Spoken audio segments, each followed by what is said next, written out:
Halo YouTube, saya Rian. Selamat datang kembali di channel Mr. Tech ID.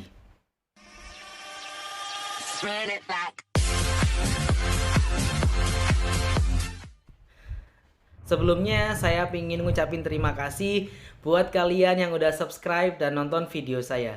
It means a lot to me, guys.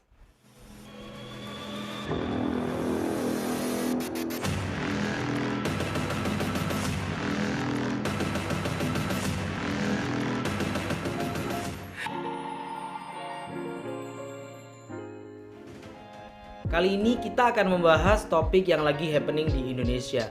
Kenapa TV analog harus disuntik mati dan digantikan dengan TV digital? Langsung saja, saya akan membahasnya satu persatu. Kita mulai dengan apa itu TV analog dan TV digital. TV analog adalah metode penyiaran atau transmitting, pemindahan atau penyaluran sinyal audio dan video melalui gelombang pemancar. Sistem yang digunakan dalam penyiaran TV analog ini adalah seperti penyampaian sinyal radio menggunakan sinyal AM dan FM. Iya betul, TV pun juga menggunakan sinyal AM dan FM untuk mengantarkan siarannya. Untuk apa itu gelombang AM dan FM, kalian bisa cari di Google atau di YouTube. Saya yakin banyak yang menjelaskan masalah gelombang AM dan FM ini. Gelombang AM akan digunakan untuk menyampaikan suara dan gelombang FM akan digunakan untuk menyampaikan gambar bergerak atau video kepada TV dari masing-masing pengguna. Karena penyampaian siaran ini menggunakan gelombang, maka dari pusat penyiaran diperlukan banyak sekali transmitter untuk menghubungkan antar satu gelombang ke gelombang yang lain. Mungkin kalau dicontohkan ini seperti orang mengirim paket.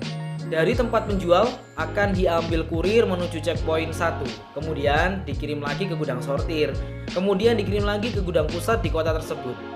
Baru kemudian dikirim ke kota tujuan, masuk gudang pusat, gudang sortir, kemudian kurir akan membawanya sampai kepada pembeli. Masing-masing checkpoint dalam analogi tadi, gudang dan lain sebagainya itu adalah transmitter atau pemancarnya. Kurir, truk, atau mobil yang membawa paket itu seperti halnya udara yang berperan sebagai penghantar. Dan paket yang dibawa itu adalah gelombang siarannya AM dan FM tadi. Kemudian apa itu TV digital? TV digital adalah siaran TV di mana sinyal penyiaran tidak lagi dikirimkan dalam bentuk gelombang terpisah AM dan FM seperti TV analog. Tapi informasi yang disampaikan sudah dalam bentuk bit yang sudah dikompresi. Bit ini sendiri adalah informasi komputasi sebuah data digital Gampangnya gini deh. Ketika kita merekam sebuah video, sebenarnya informasi yang ditangkap ada dua jenis. Yang pertama adalah informasi gambar bergerak, dan yang kedua adalah informasi audio atau rekaman suara. Nah, untuk gambar bergerak sendiri ini sebenarnya adalah kumpulan foto yang ditangkap secara terus-menerus atau simultaneously bahasa Inggrisnya kayak gitu, oleh perangkat perekam, kemudian disusun untuk membuat sequence atau bisa membuat efek bergerak dari kumpulan foto tersebut. Nah, dalam sistem digital, hasil perekaman audio dan video sudah tidak dipisahkan lagi, tapi sudah dikompresi, artinya sudah dikumpulkan menjadi satu, dipadatkan, dan informasi tersebut dirubah ke dalam rangkaian informasi yang disebut bit. Kalau dijelasin lebih dalam lagi, hasil kumpulan itu seperti pita panjang yang di dalamnya ada tulisan angka 1 dan 0 yang ditulis secara berurutan. Atau dalam sistem komputasi ini disebut dengan kode biner. Angka 1 dan 0-nya ini disusun dalam urutan sesuai dengan informasi yang udah dipecah tadi. Nah, baru informasi ini kemudian disalurkan kepada pemirsa melalui pemancar. Mungkin secara gampang sistemnya kayak sistem provider zaman sekarang. Informasi yang tadi telah disalurkan melalui pemancar kemudian akan diterima oleh televisi Anda secara paket dan akan dipecah oleh televisi kita ke dalam gambar dan suara. Tentu televisinya harus TV digital yang memiliki penerima sinyal digital dan punya kemampuan untuk mengartikan informasi tersebut ke dalam gambar dan suara yang ditampilkan oleh televisi kita. Bicara masalah kelemahan TV analog, sebenarnya semua hal di dunia ini punya kelebihan dan kelemahan Tapi kita bahas dulu masalah kelemahan dari TV analog. Penyiaran TV analog yang sudah ada sejak lama dari tahun 50-an ini memiliki beberapa kelemahan yang dianggap tidak efisien. Yang pertama adalah sinyalnya mudah terganggu. Penyiaran TV analog yang terpisah antara audio dan videonya dengan gelombang AM dan FM ini memiliki kelemahan terhadap cuaca. Karena penyalurannya menggunakan udara dengan gelombang yang besar, sehingga ketika terjadi sesuatu dengan udara sebagai media penyalurannya, maka penyebaran gelombang ini juga akan terganggu. Hal ini akan menyebabkan kualitas penayangan televisi menjadi terganggu juga. Sering kan kita menemui ketika ada hujan lebat atau di beberapa daerah anginnya itu kenceng banget, siaran TV kita ini menjadi terganggu, jelek gambarnya, atau bahkan hanya keluar barisan semut-semut hitam dan putih. Atau bagi mereka yang tinggal di daerah dataran tinggi, penerimaan sinyal dari televisi analog biasanya nggak terlalu bagus, sehingga tidak semua siaran televisi dapat ditangkap dengan baik. Yang kedua adalah resolusi gambar yang dihasilkan sangat rendah. Televisi analog menggunakan sistem mekanis dalam penyiaran dan penayangannya. Gelombang suara dan gambar yang dipancarkan oleh stasiun TV dan kemudian ditangkap oleh televisi kita ini akan diterjemahkan dan diproyeksikan dengan menggunakan cakram berlubang, seperti VCD gitu ya. Dan sekarang berkembang menjadi menggunakan tabung sinar katoda. Ini anak elektro harusnya paham ya. Sistem seperti ini menyebabkan kualitas gambar yang dihasilkan redup resolusinya. Dan ini resolusinya sangat rendah dan banyak kedip-kedipnya. Mungkin kalian pernah lihat ya, kalau televisi analog ini diambil gambarnya menggunakan kamera untuk di video gitu, biasanya banyak flicker yang terjadi dalam rekamannya. Ini berarti kualitas banyaknya frame yang ditampilkan dalam 1 detik itu sangatlah rendah. Kelemahan yang ketiga adalah tidak efisien. Kalau kita sadar nih, kenapa saluran televisi itu disebut dengan channel, mungkin penjelasan ini akan lebih mudah untuk dimengerti. Dalam bahasa Indonesia, channel itu artinya adalah kanal, dan kanal sendiri maksudnya adalah saluran atau terusan. Yang namanya saluran itu kan memiliki lebar dan panjang dengan ukuran tertentu. Begitu juga dengan channel atau saluran televisi. Gelombang penyiaran itu memiliki lebar dan panjang tertentu ya.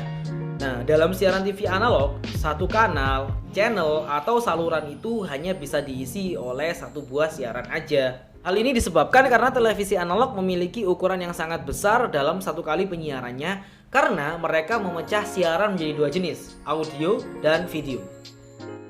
Ukuran penyiaran yang besar ini akan menjadikan satu saluran langsung terisi penuh hanya oleh satu siaran atau stasiun TV. Sedangkan lebar dan panjang gelombang itu terbatas. Nah, besarnya ruang penyiaran ini biasa disebut dengan bandwidth ya. Dalam bahasa Indonesia, bandwidth sendiri artinya adalah lebar pita. Untuk penjelasan terkait bandwidth ini bisa kalian baca sendiri di Google atau cari di YouTube. Banyak kok penjelasannya. Lalu apa saja keunggulan menggunakan TV digital? Yang pertama adalah kualitas gambar yang baik.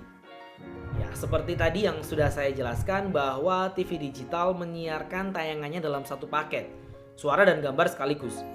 Hal ini membuat kualitas keduanya nggak terpisah, apalagi mereka disimpan dalam bentuk komputasi bit, yang ketika disebarkan melalui pemancar, dia tersalur juga dalam satu paket.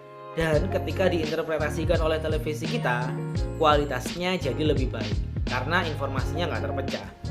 Selain itu, informasi dalam bit yang disebarkan tidak mudah terganggu oleh perubahan cuaca, sehingga kualitasnya lebih stabil. Yang kedua adalah efisiensi. Ya, seperti yang kita tahu, televisi analog ini memiliki kebutuhan yang sangat besar terhadap channel yang tersedia.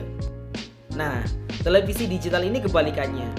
Berkat teknologi penyiarannya dalam bentuk bit, efisiensi penyebarannya pun juga tinggi. Kalau TV analog, untuk satu channel atau saluran yang tersedia hanya bisa diisi oleh satu saluran televisi. Sedangkan TV digital, satu channel yang tersedia bisa digunakan untuk 5 saluran televisi secara bersamaan. Kalau saya bisa analogikan, saluran televisi ini seperti sungai. Dalam konteks siaran TV analog, satu buah sungai hanya bisa dilewati satu buah perahu karena perahunya itu lebar banget. Nah, perahu yang lebar ini tentunya juga akan sangat lambat kan dalam perjalanannya.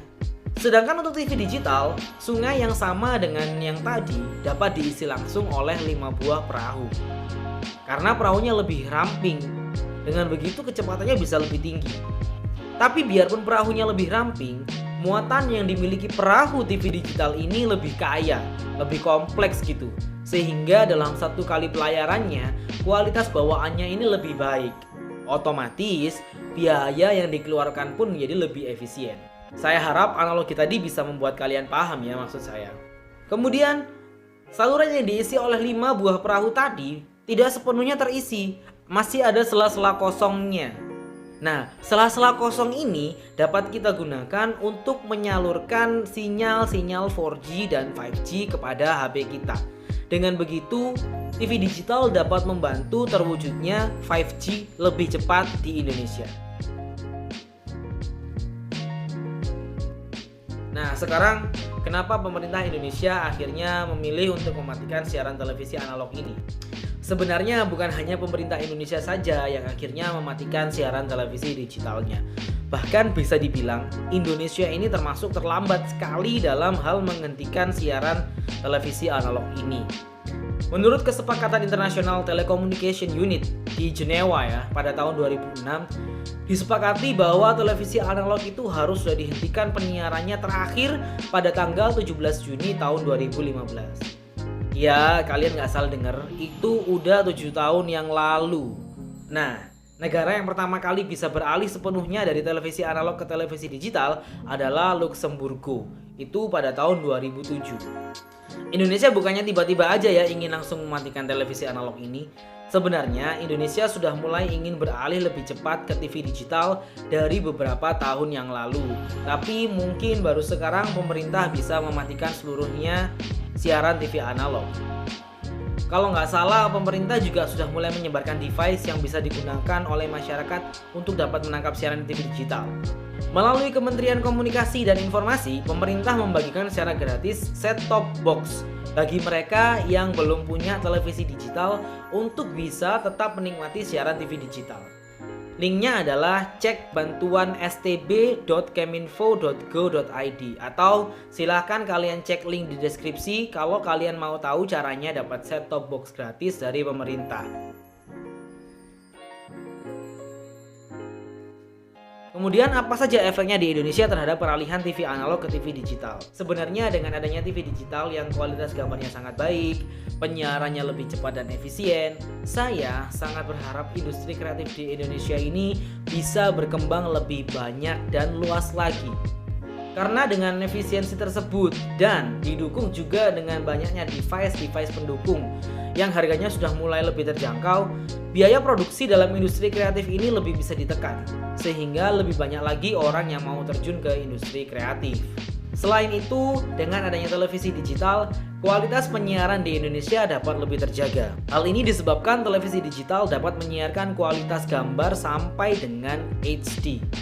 Sehingga kita sebagai penonton dapat lebih dimanjakan dengan kualitas penyiaran di Indonesia.